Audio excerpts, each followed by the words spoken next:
Okay, it's going to be a review of Rebellion 2002.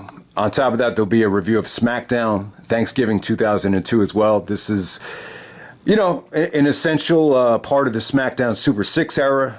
I would say the fall of 2002. I wouldn't say 2002 is my favorite year, but when we're talking about SmackDown and the fall of 2002, it's probably my favorite season in WWE history. So I did want to touch on some of these matches I haven't seen yet. The Chris Benoit and Kurt Angle tag team matches against the Guerreros were all great. I never got the chance to see the one on SmackDown from Thanksgiving.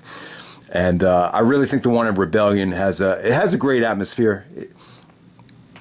And it's a great trilogy of matches between those two teams. It's definitely not the highlight of the SmackDown Super 6 era, but yeah, they're definitely essential stuff from that era, no doubt. And then on top of that, Brock and Edge. This is the first time we really ever got a chance to see Brock Lesnar and Edge touch or wrestle. It's actually a handicap match, but it was actually pretty good, though. And it kind of got me thinking, you really want to see Brock and Edge face at WrestleMania. I think that's the match that needs to happen. It's really the only guy that Brock hasn't really had a chance to draw money with. And I think it'll work really well with Edge as a heel. So hopefully it does happen. I would assume that they're going to try to get The Rock at WrestleMania to take on Roman because it's in SoFi, but we'll see what happens. It might fall through again, but I guess you never know. But yeah, Brock and Edge is definitely an attractive matchup. So let's get right down to it. So yeah, the negative side of this is it feels like a glorified house show. Kind of illustrates the lack of depth that I think SmackDown really had at the time. You got to remember, like when you're watching the pay-per-views, we're talking about Brock in the main event. You're getting one of the SmackDown Super 6 in the tag team title scene, and then you're getting maybe Torrie and Dawn, having a match on the undercard. So you don't really have to use a lot of the SmackDown roster on the pay-per-views, but it just kind of shows you that they didn't really have the depth that they had at Vengeance 2003 when they started doing the SmackDown only, pay-per-views in the States. So yeah, with Insurrection, the only reason I reviewed that is it coincided with the Plane Ride from Hell. So it was kind of fun to go back to that with the Dark Side of the Ring documentary. But with this one right here, it really does have a great, tag team matchup and really, really good double main event. I would definitely say this is the better show. But before you get to that, though, there's just a lot of matches that you could severely do without. And at this time, it just felt like a lot of the roster was in a transitional state with changing gimmicks or changing tag team partners. A lot of it was just kind of thrown together. But let's get right down to it. Stephanie comes out and introduces Booker T. This is an interpromotional match. So they worked out a deal to bring Booker T over the Raw to take on Matt Hardy. It's a very cold match. There's no storylines here. But they tried to sell it like it was an interpromotional match. Stephanie actually said that Booker T was the most entertaining guy in the WWE. So it was cool. I think from an athletic standpoint, it's probably the best version of Booker T and Matt Hardy. Matt was really in a groove right here with the Mattitude gimmick. And, Booker T was, he was probably one of the most over guys. He really was. I really felt like, at this time, you legitimately thought, he probably deserved a title reign in the near future. So it was good stuff. Booker T goes over with the leg scissors. He sends everybody home happy with the spin-a-rooney. He gets on the mic. He said, I didn't come all the way out here just to wrestle. I'm going to give you fans what you want, which is the spin-a-rooney. So, but yeah, like I was saying, guys, it's tough to really, with a matchup like that, it's tough to really, do a lot, like in terms of, storytelling.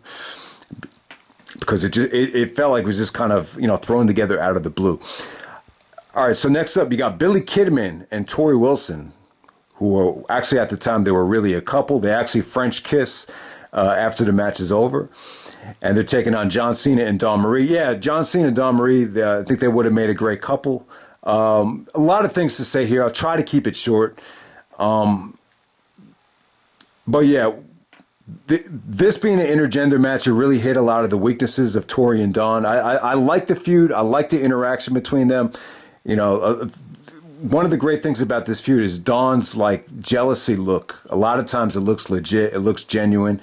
And yeah, Torrie was definitely good in this feud, especially with the non one-on-one stuff, on the mic and just everything here. A lot of people think the storyline was a little bit silly because of Al Wilson, but it is memorable because of how hot both girls are. But yeah, a lot of the weaknesses were definitely hidden here. Cena was able to do a lot of dirty things here. There was actually one sequence where he's actually grabbing Torrie's head, and almost looks like he wants to.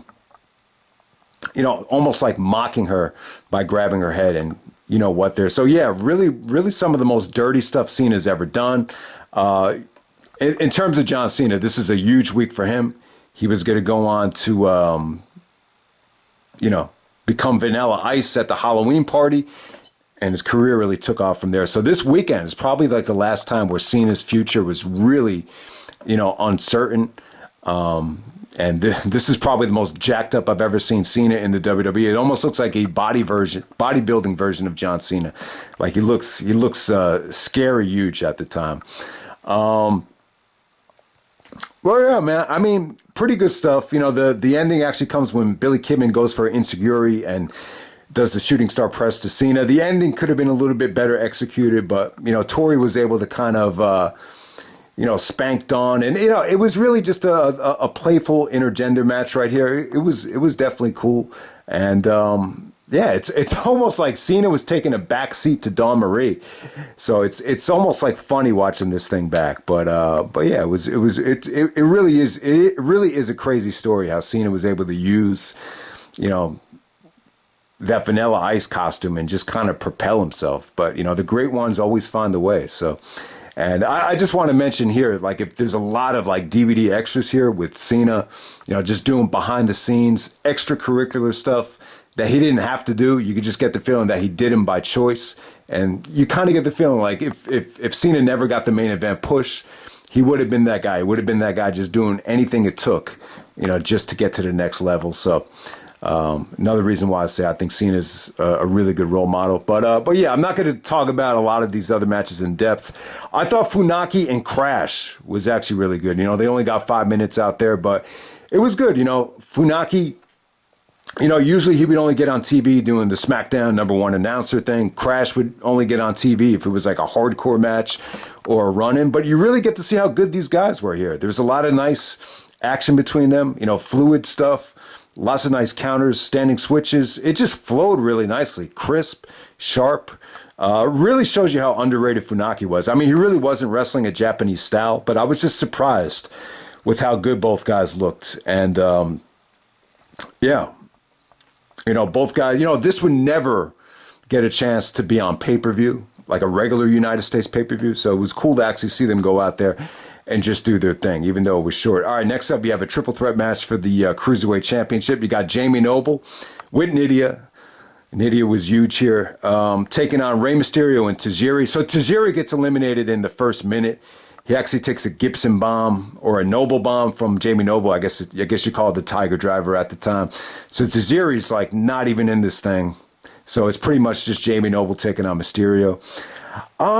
Yeah, man, I would have loved to seen more of Mysterio and Noble. I'm pretty sure they had a lot of good stuff on SmackDown in the years to come, but I was really impressed here. You get to see a lot of nice things from both guys. They just did their thing. You get to see how advanced Noble was as a technician. You get to see Mysterio look better than ever. The only thing, I mean, I hate bitching about interference. Interference is just something you have to put up with, especially when you're talking about Nydia, coming with Jamie Noble as a package. So she's at ringside and she's tripping Mysterio every time he's trying to do the 619. She's, breaking up pinfalls. So she's all over the match. You almost wish that she got, sent to the back here because it really was becoming a little bit annoying when you consider how good, Noble and Mysterio look together. But, Nydia's shenanigans pay off, and Noble gets the pinfall, and we move on from there. But I got to say, man, really, really good stuff there. For some reason, it was actually a three-way dance. It says triple threat match here, but, three-way dance rules are if the first guy gets pinned, he's actually eliminated from the match. So it wasn't really a triple threat match this was more of a three-way dance. I'm not sure why Wikipedia has it labeled as a triple threat. And then next up, we got Reverend Devon and Ron Simmons taking on Chuck Polumbo and the Big Valbowski. All right, talk about throwing together. So everybody in this match is pretty much going through a transition. You know, Reverend Devon's about to go back to the Dudleys.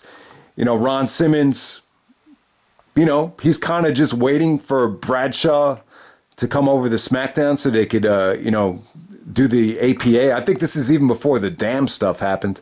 Chuck Palumbo's on the verge of,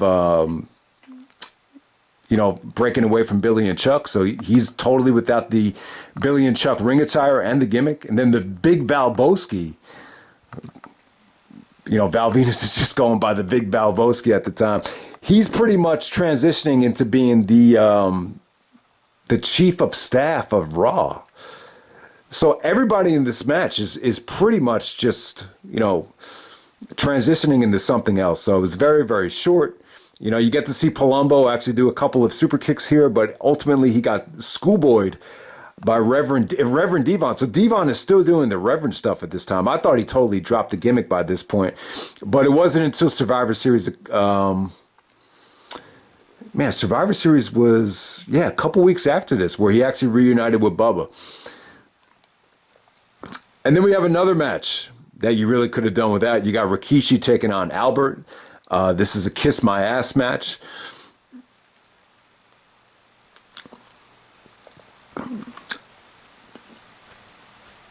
So Rikishi goes over Albert in about 5 minutes. It's really nothing special to talk about here. But you do know, you do notice that Albert, you know, was on the verge of getting a big push. You know, they somehow, some way, and I think this is what Vince is good at better than anybody. Just kind of tweaking guys and repackaging them. So he repackages Albert as A-Train in the coming weeks, and it definitely paid off. I mean, it was what it was here. You know, Rikishi at this time, especially for a show like this, Rikishi is great at these shows where there's a lot of family, a lot of kids. You know, they were actually dancing at the end of this thing, and he actually ends up beating Albert. And he gets Albert to kiss his ass by doing the stink face. Albert actually tried to, you know, pull his pants down and get Rikishi to kiss his big, fat, hairy ass, as he talked about. But luckily, you didn't see it. You almost wonder yourself, was Albert's ass as hairy as his back and his chest? You almost hope that it wasn't. But, you know, if you remember Albert, the fans would always chant, shave your back, shave your back. A lot of times it felt like they were chanting Shane O'Mac, but no, it was actually shave your back. Okay, next up we got Chris Benoit and Kurt Angle taking on the Guerreros for the SmackDown Tag Team titles. So the video package here is the exact same video package that they aired at No Mercy, which worked well because, you know, the package was pretty much about Angle and Benoit versus the Guerreros. You know, about Angle and Benoit, you know, they were going to get suspended if they touched each other, about them not getting along with each other. So it definitely worked. It really wasn't that big of a deal. But yeah, man, this is the second match here. I would definitely say the one in Toronto. I think that's the best match that they've had. This match, and let me start with the negative first. It kind of feels like the same exact match. And it's not a bad thing, especially with this combination. Like, if there's one combination where you wouldn't mind them kind of doing replicas of the same match, it'd be these guys right here. But, you know, if it was like Batista and Randy Orton doing the same exact match on 2 pay-per-views in a row, you know, that will be tough to watch. I think Shawn was probably the best at that. Like, if Shawn was going to wrestle somebody twice, he would, like, the first thing he would say is, well, how can we make this different? So I'll cut them some slack. I mean, this is a Sky box office pay-per-view just in the United Kingdom. So the fans in the UK are seeing this. You know, maybe some of the fans hadn't seen the SmackDown match, but if they were going to do this match in the United States, you know, they probably would have had to get a little bit more creative, but you know, they were able to get away with it. It's pretty much the exact same match. Instead of, you know, instead of Chavo using a chair, it's actually Benoit actually just taking his neck and ramming it against the rope for the finish. That's really the only difference in terms of the ending. It definitely feels like a replica. But, you know, my question would be, like, can anyone think of a combination where it's a great match, but you kind of feel like they gave you the same match twice. You've heard it in, music a lot of times where, you gave me the same album twice in a year. But the positive side is it's a great atmosphere. The United Kingdom fans treated Kurt Angle like a god. He almost got like a Hogan type of reaction. Like when they first got out there, like there was just lots of clapping for Angle. Like they were clapping, chant Angle. Angle got a huge pop in Toronto too for the hot tag. Taz actually said, you would have thought, Kurt Angle won a gold medal for the Canadians, and he said the same thing here. A little bit different. He was basically saying, you can't have him, UK. Kurt Angle's ours. But it's just amazing how over Kurt Angle was here. But it kind of got me thinking, like, when Kurt Angle first debuted in TNA against Joe, like the reaction was insane. But and it always seemed like this when Kurt Angle turned babyface, like the first month, it was just huge. And I think Angle was kind of that guy. Like he would almost get like Rock Austin level, like type of pops and type of reactions. But after like a month and a half, or after it kind of, got monotonous or kind of ran dry, like it would just kind of fade.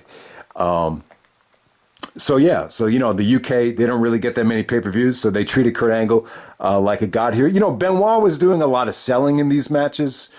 It was him just kind of, he really wasn't showing off his technical ability and his explosiveness. So it's almost like Benoit became a little bit generic in the eyes of the fans. So that's what really made these hot tags for Angle, so loud and so boisterous, I would say. But yeah. Really, really good stuff here. I mean, just awesome stuff between Angle and Eddie. You finally got to see how good their chemistry could be. So they actually met in some of these tag matches before they ever touched in a singles match. I believe their first singles match was coming up on Halloween. But even on this match right here, you could see how good their chemistry was. Angle would actually go for the running belly to belly. Eddie would block it and hit the frog splash. That was really cool. So, Benoit tags Angle for the hot tag. The hot tag to Angle came off great. And then it just kind of breaks down with, Benoit and Angle doing Germans. They're competing against each other here. And then, the ending here, there's a ton of ref bumps and pretty much a replica of the first match from Toronto. The only difference is, Benoit doesn't cheese. He doesn't tease hitting Angle with the chair. Chavo Guerrero actually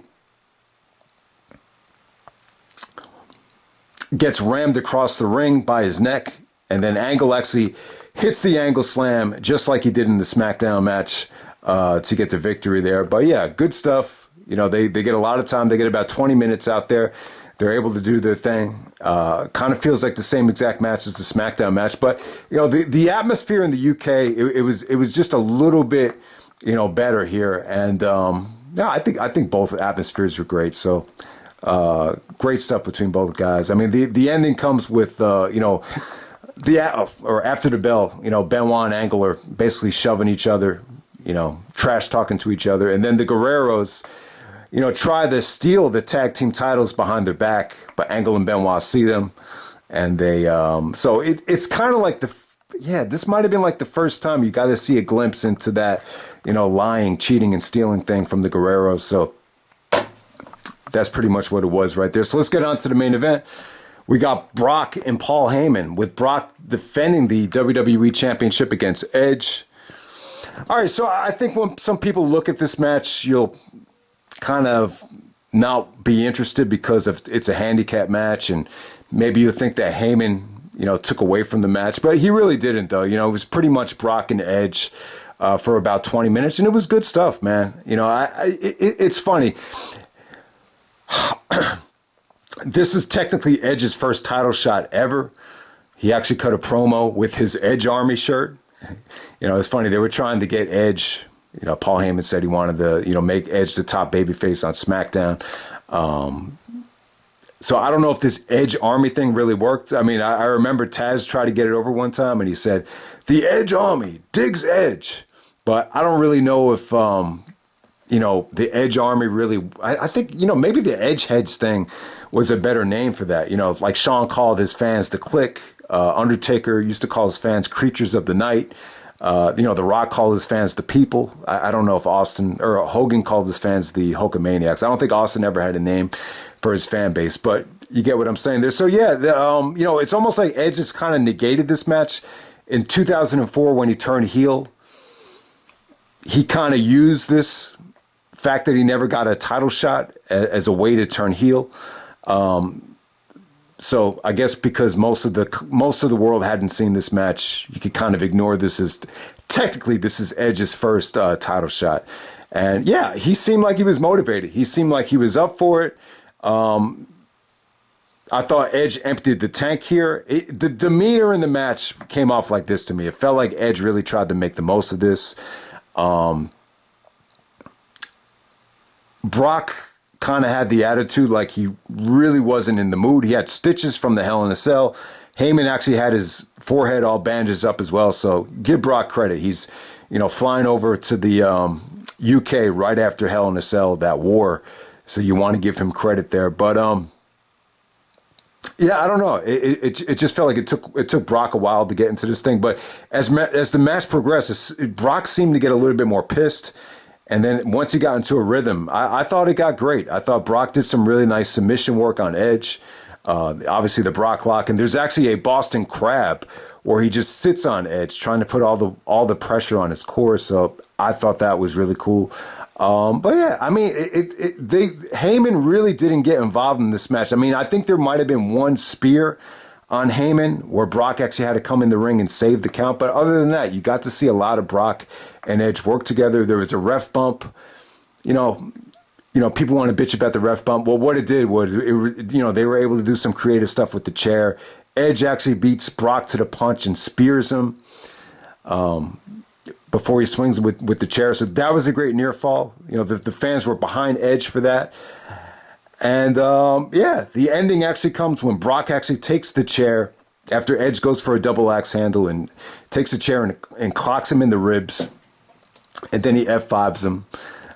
So yeah, I thought they did a lot. Edge actually did some high spots here. I thought he emptied the tank. This is probably the most athletic version of Edge I think I've ever seen. I really feel like that. And same thing goes for Brock as well. I mean, they really look young and athletic. I mean, I think they're both at this time. Neither one of them are 30 years old yet. I think Edge is still like maybe 20, 28, 29. Brock is only 25. So it's a really young version of Brock and Edge. And I think both of them still have a lot left in the tank. I'd definitely love to see a rematch. I could see some people just not being interested in this because of Heyman. Even though Brock does win the match, Edge actually sends home everybody happy. Heyman comes up to him and says, "Look what you did to my ribs. Look what you did to my ribs." And then Edge actually gives him a inverted DDT execution. And, that's how the match kind of ended.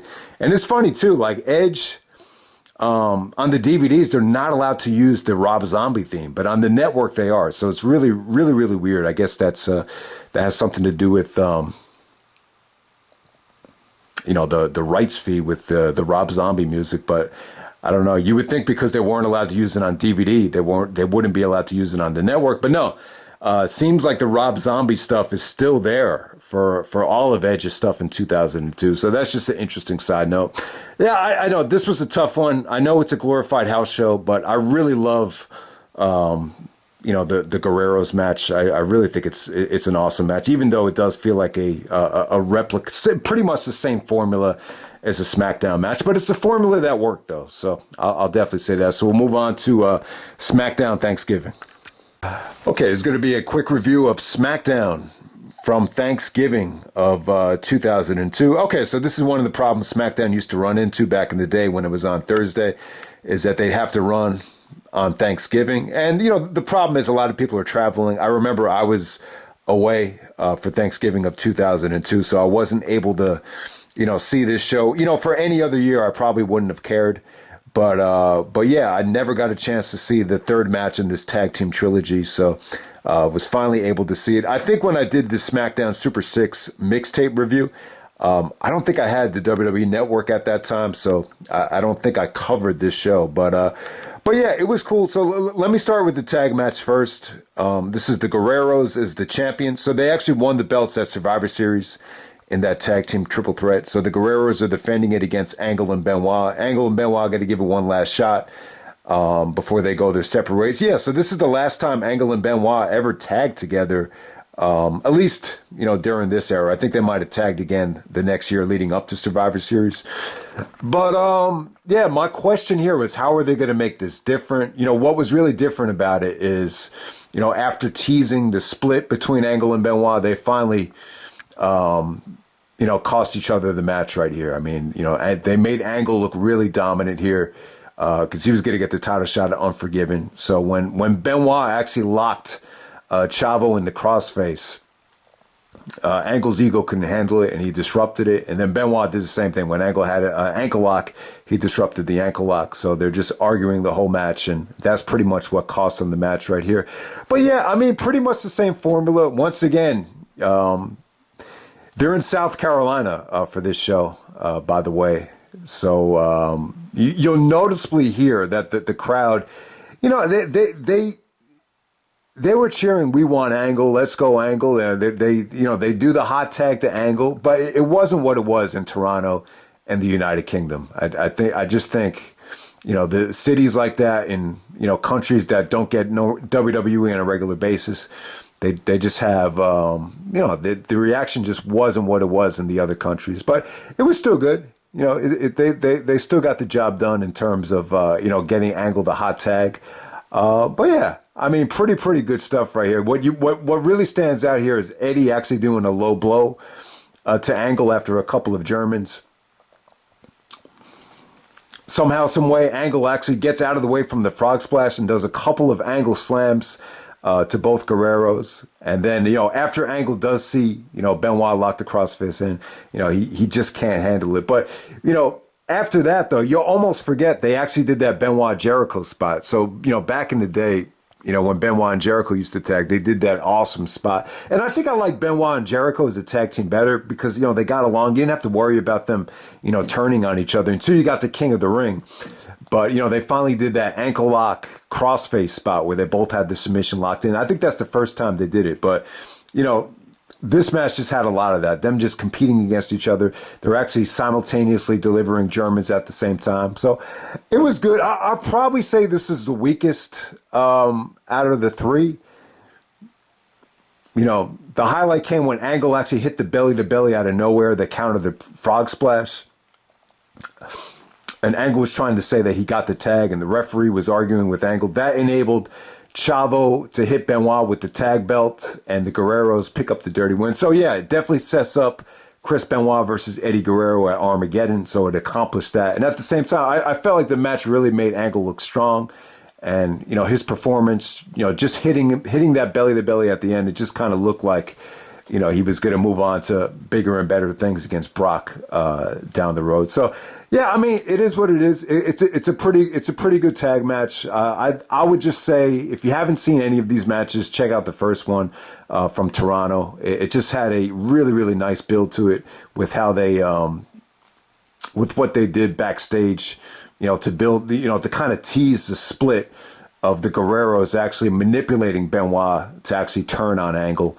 You have the whole thing with the Olympics too, which was a lot of fun. But yeah, I don't think they ever really quite topped the magic that they had the first night in Toronto. So yeah, I haven't seen it yet. The best one would actually be from October 17th from Toronto. But the one on Thanksgiving, I'm glad I finally got to see it. It was what it was. You'll definitely notice here that Angle actually has a knee brace. So yeah, I think all this tag team action definitely took its toll on Kurt Angle, no doubt. But yeah, definitely good stuff, man. You can't go wrong with that combination, no matter what. All right, so the funny thing is, the first match on this SmackDown, it was actually John Cena and Matt Hardy teaming up. John Cena, Matt Hardy. It's a unique tag team. They actually team up to take on Edge and Rey Mysterio. Just kind of, it just felt like it was kind of thrown together, kind of a filler match. They really didn't seem to know what they wanted to do with Edge and Mysterio from here on out, but it was cool. It was really unique. You have a lot of dynamics here. You really do. This has got to be one of the first times Cena and Edge were ever in the ring together. That was a monumental feud. It's also, Matt Hardy, kind of going at it with Edge here before, the whole stuff with Lita really blew up in their face. And then at the same time, you got Mysterio going at it with Matt Hardy. They would have, a classic match for the Cruiserweight title later on. But it's fun. A huge win for Matt Hardy. This has got to be one of the biggest wins of Matt Hardy's career. So he had just gotten thrown through the locker room wall by Brock Lesnar, which we'll get into a little bit later. Brock actually got suspended because of that. So Matt actually gets his revenge, not revenge, but they make it up to him, and he actually gets the pinfall here.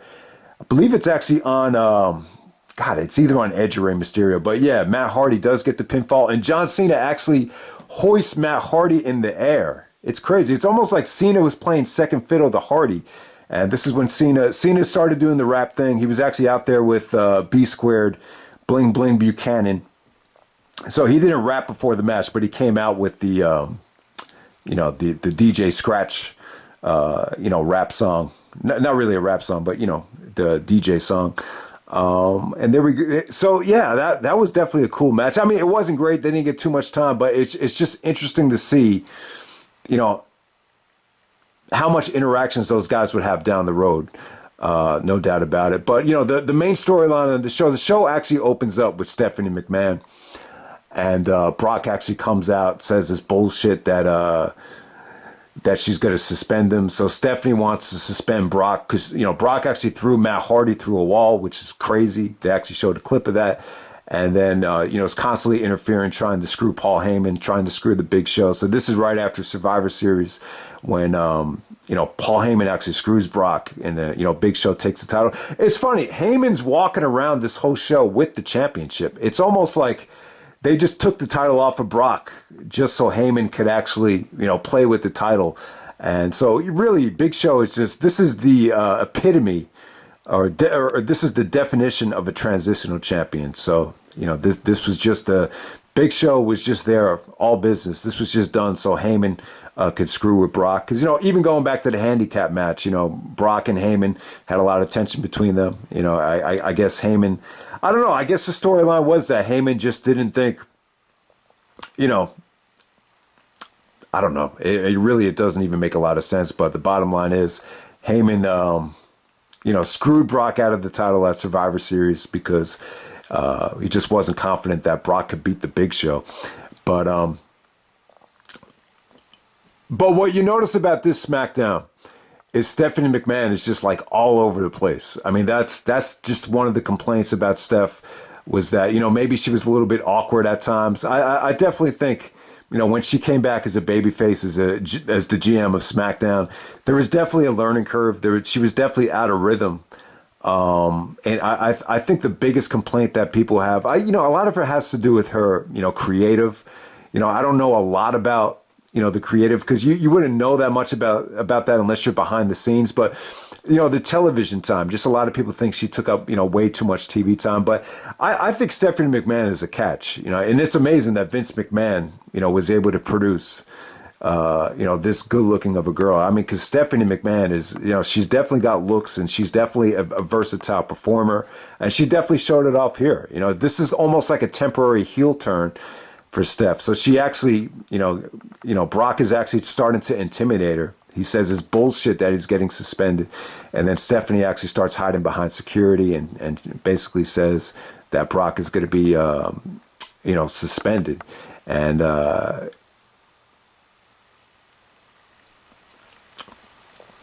she was extremely upset at how the crowd was perceiving it. It's not like she got a lot of massive heat, but this is definitely a temporary heel turn.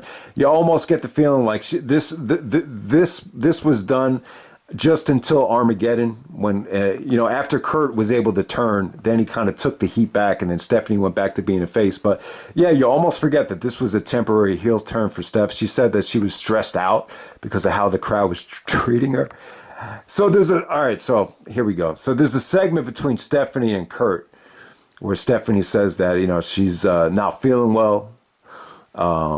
She says that the fans here in South Carolina are ungrateful. Then Angle goes on and on how the fans are ungrateful and they have no right to chant "you suck" to an Olympic gold medalist. And then Steph is like, well, Kurt, is it always about you? And she's like, just for your information, I'm not having a good day. On top of all this shit, I have my Aunt Flo. And then Angle's like, you have an Aunt Flo? So this Aunt Flo thing, I don't remember seeing this SmackDown as it happened, but for some reason I feel like I've seen this segment before. So Stephanie is actually calling PMS. She's getting her period here, and she's calling it her Aunt Flo. And then Angle was funny as hell because he was saying that he has an Aunt Flo as well. I actually have it. I used to have an Aunt Chloe, but Aunt Flo, that sounds kind of weird. But yeah, Angle was just like, he didn't really get it. So Stephanie was like, Kurt, you've heard of PMS, haven't you, Kurt? And then Kurt's like, yeah, I've heard of it. And she's like, well, that's just what I call my Aunt Flo. That's what I call PMS. I call it Aunt Flo. And then the segment ends with Angle just saying to himself, what the hell does PMS have to do with her Aunt Flo? So I guess that's just what Stephanie called it as a joke. But you got to give Stephanie credit, though. Like, she wasn't afraid, to take it to the next level. She wasn't afraid to make fun of her, I don't want to say pussy, but, of her vagina. This isn't the first time it happened. If anybody remembers, there was actually it was right before WrestleMania 18. If you want to go back to the February 25th Raw, she was her and Jericho, this is when Stephanie and Jericho formed the pack, when Jericho was undisputed champion. She was saying, I think she had a joke that said, the game came up a little bit small in the bedroom, and then she kind of made the pinky sign like Triple H had a small dick. And then when Triple H being overprotective, you know what he was going to do? He said, it's not that the game was small. It's that the field that I was playing on was too damn big. He said, even a 747 looks small when you fly over the Grand Canyon. And then Stephanie gives him a look like, I don't know what you mean by that. But, I don't think any other woman in the business would have allowed that. And I don't think any other woman would have allowed a PMS storyline. I don't know if Heyman wrote it or whatever, but obviously Stephanie was cool signing off on it. So you got to give Stephanie credit here. She even did some stuff with Beulah, the fabulous Beulah, on this night. That was like, she was actually making fun of the South, and she actually put on a Southern accent, which was good, man. I tell you, man, she's got a great personality. She's very versatile, and I think she's good looking as well. I just think you don't want to see her too much, though. I think the television time and, even Punk has stated, she's the idiotic daughter. So obviously she's got kind of a bad side to her with some people, but, I think there's a lot to like about Steph. And I would definitely say, from what I remember, this was her best performance as the GM of SmackDown. No doubt. So that leads us to the main event. The main event is actually going to be Big Show taking on the fabulous Beulah, or the fabulous Moolah. I'm calling her Beulah because of Beulah McGillicuddy. But yeah, this is actually the fabulous Moolah's hometown, South Carolina.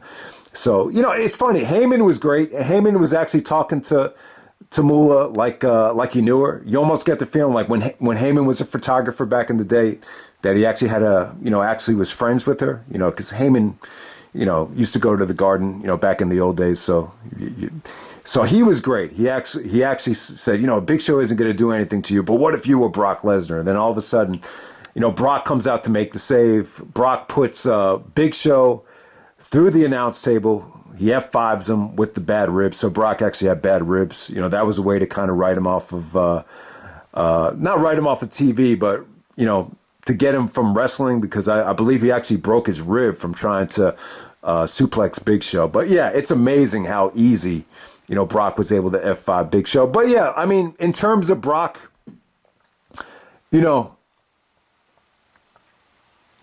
a babyface this soon, I gotta say it worked here. It definitely worked. I just think long term, it was tough.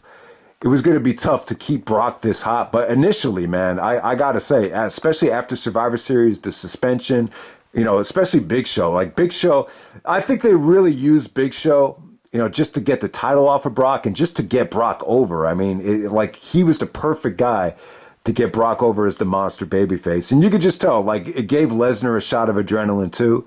If there was any sort of, monotony and and lack of motivation, against Edge when he was still a heel. I guess that would be like technically his last match as a heel until he turned face. Like, he got it, because the incentives are huge. You could get the merchandise sales, you get a main event WrestleMania as a babyface. I mean, that's where you want to be. So I got to say, man, Brock was hot at this time. Young, hungry, motivated. And I definitely think they made the right decision, at this time. Turning Angle face, even though Angle was getting, these standing ovations with the hot tags and everything, it's tough to keep Kurt Angle a face, especially once you get past that 2-month mark. So, and then on top of that, you had Scotty Steiner actually making an appearance on SmackDown. So they did a segment where Scott smacks Nidia on the ass, and Jamie Noble took exception to it. So you got a little bit of a pose down between Jamie Noble and Scott Steiner. And it was good, man. Scott got a great reaction. I know Scott Steiner had a foot problem, and, that's why the match with Triple H didn't go that well. But I don't know. My question to anybody out there, if anyone knows this, like, how come, Scott Steiner taking steroids and, obviously when he was clean and young in the early 90s, he was great. But how come the steroids really kind of limited, what he can do in the ring? I don't really think it just had everything to do with the foot injury. I just think his body had changed so much. I just don't think his body was able to adapt to having all that muscle. How come Chris Benoit is still like the best wrestler in the world, the best wrestler in the company at this time, when he clearly, was always using the steroids at that time? It's just a little bit, I'm just curious as to why, it affected Scotty Steiner so much. It's almost like when you look back on it, it's almost like, they would have been better off just having Scott just do these types of segments on SmackDown or Raw. At the time, he was a free agent. Stephanie was trying to get him to sign with SmackDown. It's funny. It really seemed like Stephanie and Vince loved Scott Steiner at first. Like, even when Vince said "Big Papa Pump" and Stephanie said "the Big Bad Booty Daddy," it's almost like they really tried to embrace him. But I don't know, man. Him and Triple H just stunk out the joint for whatever the reason. But I don't know if you want to attribute it all to the foot injury. I just think a lot of it had to do with Steiner just, never really adapting to the new physique, the new body, whatever you want to call it. Also on the show, you had a pilgrim. What was it? It was like a Thanksgiving pilgrim contest between Torrie Wilson and Dawn Marie. It was hot stuff. I thought Torrie looked great. She was Pocahontas out there. She did a segment with Billy Kidman before the match, but yeah, she was awesome here. She really got the fans behind her here. She actually takes all the Thanksgiving food, the punch, and she actually drains Dawn Marie in it and smacks her on the ass. And there's a huge Torrie chant. So yeah, Torrie Wilson was great here. She looked like a superhero, man. What Torrie really had going for her, even more so than her competition. You look at any of the hot blondes that I always talk about, from Pamela to Jenna to Jenny McCarthy. Sable will probably be her biggest competition. I mean, even Trish, just didn't have like that body, like what Torrie had for her. She just had that goddess like of a body where she just had ripped abs. She looked like she was straight out of she looked like Pocahontas. I mean, she really did. I mean, she looked great. And then Dawn Marie looked really hot as well. Then you had Al Wilson actually dressed up like the turkey. Ernest the Cat Miller actually conducted it. He did a great job. I mean, he was actually on commentary this night. I guess Taz had to have Thanksgiving in Brooklyn or Red Hook or wherever he was. So Ernest the Cat Miller did a good job of moderating this Thanksgiving, costume contest, whatever you want to call it, between Torrie and Dawn Marie. And by the way, I think Dawn Marie probably, I've said this before in the Better Than Our Best review, because Lance Storm got the title shot against Bryan Danielson that night. I still think Dawn Marie has the best ass in the history of pro wrestling. So you got to see a little bit of it here with the ass cleavage. But yeah, ultimately Torrie got her revenge on Dawn Marie, for showing off the wedding ring and, using Al Wilson. So you have all that going on there. All right, so what else from this SmackDown? All right, so let's just wrap it up. So some of the other matches I didn't get a chance to talk about. You have Tajiri getting a babyface win over Chuck Polumbo with the Mist. You also have Billy Kidman defending his Cruiserweight belt. So Billy Kidman won the Cruiserweight title from Jamie Noble at Survivor Series. gets a nice little victory over. God, who did he face? He faced Crash Holly. Yeah, you know what? Crash didn't look as good here as he did against Funaki, but you know they didn't get too much time. But Kidman actually wins with the shooting star press, and then we go home happy from there. Yeah, so the main event was, I guess it was technically Big Show versus the fabulous Moolah. I'm sorry for calling her Beulah. I don't know why I have Beulah McGillicuddy from ECW on the mind right there. But yeah, man, this had Angle and Benoit versus the Guerreros. I kind of knew this was the weakest out of the trilogy, but I don't think I ever had a chance to see it. So it was cool to finally see it. That's SmackDown Thanksgiving 2002. You know, the Halloween edition, that probably would have been the better show to review because of Cena. You had some really good matches on that show. I think you had Benoit and Edge. I think you had Angle versus Eddie. But yeah, that's pretty much it. You know, they're on the way to Armageddon 2002 at this point, and things get pretty juicy between Dawn and Torrie Wilson. But yeah, I mean, I gotta say though, man, Stephanie McMahon did a really good job on this show, being that heel. I think Brock really needed it, you know, to enable that face turn. It's just a temporary heel turn from Steph. But she did a good job, man. She was able to go places that not a lot of women would have been able to go. So you got to give her credit. So that's pretty much it, guys. Let me end it now. Sorry for going so long. And I'm out. All right.